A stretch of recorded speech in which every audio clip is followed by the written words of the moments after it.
Hi friends, எல்லாரும் எப்படி இருக்கீங்க? இப்படி ஒரு ரோஸ்ட் டே என் லைஃப்பில் நடந்ததே இல்லைங்க. அப்படி ஒரு மோசமான நாளாக இருக்கு. காலையிலேருந்து எல்லாமே நல்லா தான் போயிட்டு இருந்துச்சு. ஈவினிங்கும் நல்லா தான் இருந்துச்சு. பர்த்டே செலிப்ரேஷன், சமையல் பண்ணுறது அது இதுன்ட்டு தடபுடலாக போயிட்டு இருந்துச்சு. சாப்பாடும் நல்லா வந்துச்சு.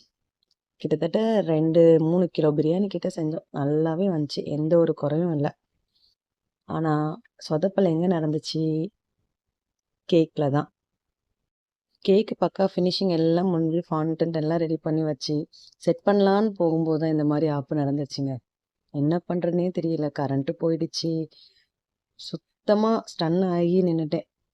அப்புறம் ஒரு வழியாக டார்ச் வச்சு கேக்கை செட் பண்ணி கேக் கட் பண்ணி முடிக்கவும் கரண்ட் வந்துச்சு. So sad. என்னடா இப்படி இருக்குன்னு பார்க்குறீங்களா? சி டீம் கேட்டா கடைசியில் என்கிட்ட இருந்தது டெடிபேட் டீம் தான். ஸோ அதை வச்சு மேனேஜ் பண்ணி ஏதோ சமாளித்து விட்டுட்டேன். கேக் எப்படி இருக்குன்னு சொல்லுங்கள். நெக்ஸ்ட் வீடியோவில் மீட் பண்ணலாம். நம்ம சேனலை சப்ஸ்கிரைப் பண்ணுங்கள், ஃபாலோ பண்ணுங்கள், லைக் பண்ணுங்கள். டாடா பாய்.